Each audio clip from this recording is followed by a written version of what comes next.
Thanks for joining us here on this Monday here on 9 News Plus. I'm meteorologist Chris Bianchi, and I'm going to take a detailed look at what could be a very impactful forecast for us this afternoon with a flash flood watch that extends across much of the mountains here in Colorado, and then here in the immediate metro area.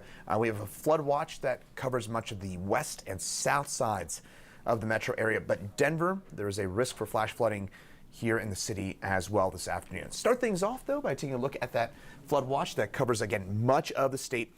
Denver, again, you're not in the flood watch. We're not in the flood watch here in Denver, but I want to kind of reemphasize the fact that we do have a risk for flooding here in town today. It's a similar, maybe not quite as high, but a similar risk to last Sunday's I-70 City Park floods. Similar idea where a few areas will get absolutely drenched and most of the metro area will not see a ton of rainfall. But that flood watch also includes the burn scars. It includes the Grizzly Creek burn scars. So if you're traveling on I-70 today, you may want to plan around the fact that you might have I-70 shut down because of flash flooding. Now, right now here in Denver, I was just chatting about this. My colleague meteorologist Greg Perez, who, by the way, will be on at 9 News at noon. The more cloud cover you see today, the better in terms of reducing that flood risk. I know it probably feels like an oxymoron. It feels probably the inverse. You would think that the more sunshine you've got, the better the weather you would deal with. In this case, it's the opposite. The more sun, the worse it is for that flash flood potential. The reason being is more sunshine equals more instability, which equals a higher risk for flooding. So right now here in Denver, what we're looking west, and you can see a lot of cloud cover. That is good news for the west side of the metro area. We want to keep it cooler. We want to see more of that cloud cover. But if you were to flip around this camera and you look east, you would see mostly sunny skies. So along and east of I-25 may end up with a higher risk for flash flooding this afternoon as a result of that. Now, Broadview, satellite on HD Doppler radar, picking up on a bit of cloud cover for us here in the Denver area. It looks like as you get north of town, notice as you head north of town, there is more cloud cover. So Fort Collins, Loveland, on down into Brighton, Fort Lupton, I think we're going to see a lower risk for flash flooding because, again, there's lower instability out there. But notice along the Palmer Divide and the southwest foothills, things a lot clearer, hence why that flash flood watch is in place for that part of the metro area and not the north side of it. All right, let's walk you through hour by hour. A couple differences between today's flood risk compared to what we had 8 days ago, last Sunday, when, again, we had the I-70 City Park floods. Today's risk is probably slightly lower for the city of Denver proper, but it is non-zero. It is similar, maybe slightly lower, and today is a Monday. So keep in mind, we're going to have way more cars out there on the roads today compared to last Sunday. So the PM rush, if you can work from home this afternoon, I would go ahead and do that. You don't want to be on the roads this afternoon or this evening, and that risk will be highest between about, I would say, 1 o'clock and about 7 o'clock. That's going to be that main time window. So we could see storms a bit earlier than in the day than what we saw last Sunday. So, of course, you might remember the I-70 floods took place around 7 o'clock last Sunday night. I think the risk will be about 3 to 4 hours earlier than what we had last Sunday. So that risk, again, will continue. And then, by the way, tonight, we're going to have some fairly heavy rainfall. This is mostly good news rain. This is the kind of rain we like, that we want. It's not the flood rain. It's the just kind of widespread light to moderate rainfall. That's just good news for the drought and your plants and your gardens, and everybody's going to be doing cartwheels about this. And by the way, I'm planning on doing a run tomorrow morning, and look at that tomorrow morning. Cloud cover, a little bit of light rainfall. I'm getting ahead of myself here, but hopefully we got some clouds tomorrow morning, and that will keep us a bit on the cooler side. That's neither here nor there, though. As I mentioned, today's risk, closer look in here at the metro area. Notice the timing here, top right-hand side of your screen.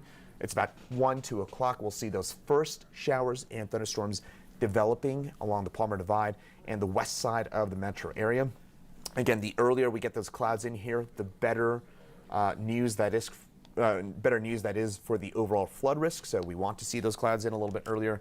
Then walking you through the forecast, about 3, 4 o'clock, that's when we're seeing some of these really intense storms with the potential to drop up to 2 inches worth of rainfall in less than 1 hour. And folks, that's similar rainfall to what we saw in the I-70 flood last Sunday. Now, as I mentioned, along and south of C470, that's where we're going to have the main chance for seeing those showers and thunderstorms that could produce that much rainfall. That includes Castle Rock, most of Douglas County, even into the southern tip of Arapahoe County. So Centennial, Lone Tree, Highlands Ranch, Littleton, Castle Rock, Castle Pines, you're all within this risk zone. And Denver, I know I've been saying that the risk is lower for Denver, but notice the difference in space here, folks. It doesn't take much of a nudge north for those showers and thunderstorms to reach downtown Denver. So we are in downtown Denver, including us here at 9 News at Spear and Logan, within that flood risk zone for this afternoon, this evening. And look at this timing here, folks. This would be, honestly, this would be an absolute worst case scenario. 5 o'clock on a Monday, and you've got these just torrential downpours pounding down on the immediate metro area, including, again, obviously heavily populated areas, south side of Denver perhaps, Highlands Ranch, Lone Tree, I mentioned that, DTC all getting in on this. And then once we get to about 7, 8 o'clock, we transition to the good news rain. This is the good news rain. This is the rain we like. The just makes your flowers smile kind of rainfall, not the potentially destructive and really beyond annoying, potentially, again, deadly floods that we could be dealing with this afternoon. Now, in terms of the flash flood risk for the mountains, I've been telling you a lot about the metro area. There's also an elevated risk for flash flooding in the burn scars, basically all of them with an elevated risk for flash flooding. As I mentioned, I-70, if you're planning on traveling through I-70, crossing the state this afternoon, you may want to have an alternative in mind because we're going to have some pretty big issues. And that would be, of course, the Highway 40 loop up through Steamboat. It's annoying. It's a long ways, but you, again, may want to plan on that as a result of that potential for flash flooding. Right now, 81 in Denver. The warmer it gets, the worse it is for the flash flood potential. The cooler it stays, the better for that. And again, the higher the temperature, the more fuel, the more food you've basically got for these showers and thunderstorms. Storms love warmer temperatures. They love higher dew points. They like moisture. They like temperatures that are on the warm side. And today, hopefully we keep it at just 83. If we keep it at 83, 84, I think in town that should keep us mostly in check. I'm a little nervous about saying that, but that should mostly keep us in check. That flood risk is between, again, 1 and 7 today. I would say between about 3 and 6 will be the core of that flood risk for the metro area and for most of Colorado this afternoon and this evening. Tomorrow, a bit cooler than today with mostly cloudy skies and showers and thunderstorms, but a much lower flood risk tomorrow. So the flood risk is really just for today. So I don't want to scare you or anything beyond. It's really just this afternoon and today. Just, again, what I would just say is for today, just avoid being out on the roads. If you have the option to work from home, if you can move an appointment, you got, I don't know, a happy hour, something social planned this afternoon, just bump it a little bit because tomorrow and the rest of the week, it's going to be, again, the flood risk will be way, way, way lower. It's not zero, but it's going to be way lower the rest of the week. And again, we should be A-okay once we get past today in terms of the flood risk. Look at that for tomorrow, though, in Leadville, 57 degrees. Ooh, not going to lie, that sounds kind of nice, doesn't it? Hoodie weather for sure up in the Leadville area. And I'm kind of salivating looking at that forecast up there in Leadville. That sounds awesome. Tomorrow, showers and storms mainly south of I-70 and mainly in the mountains. This is mostly, again, good news rain for tomorrow across the state. This is just great monsoonal moisture.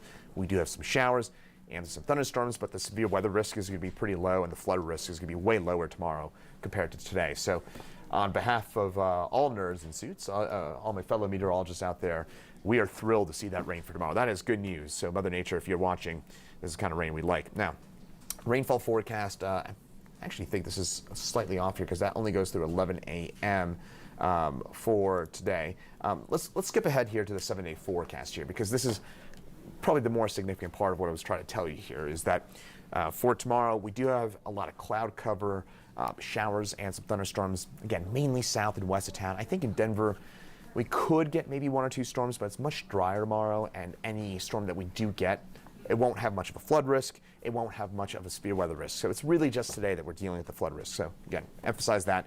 Very isolated storms Wednesday and Thursday. And then this weekend, I think those storms will be a bit more widespread once again. So top line takeaways. Again, today, flood risk, it does include Denver. We're not in the flood watch right now, but it doesn't take much of a nudge to get one of those storms into downtown Denver. So if you can, You got something between about 3 and 7 o'clock this afternoon. You can work from home. Just avoid the roads between about 3 and 7 if possible here, folks. And if you do come up to a water-covered roadway, turn around, don't drown. If you come to a water-covered roadway, you can't see to the bottom of the road, it could be deep enough to potentially sweep your car up. So we saw that with the I-70 floods last Sunday. Just keep that advice in mind, as well as that all it takes is about a foot of water. So if you can't see the bottom of the road, that's deep enough to potentially lift up your car and not only lead to destruction, but potentially lead to loss of life. So again, just keep that all in mind here, folks. Otherwise, again, it's really just today. Then we got a lot of beneficial rain tonight and tomorrow across southern Colorado, and it's mostly good news. The guy who just walked behind me, that's Greg Perez. He's going to do 9 News at noon. And then we've got Chief Meteorologist Kathy Sabin in at 4 and 5 tonight. And then also Meteorologist Lauren Robinson's in at 6, 9, and 10 on the 9 News family of networks. Once again, I'm Meteorologist Chris Bianchi, and have a great rest of your Monday and stay safe out there.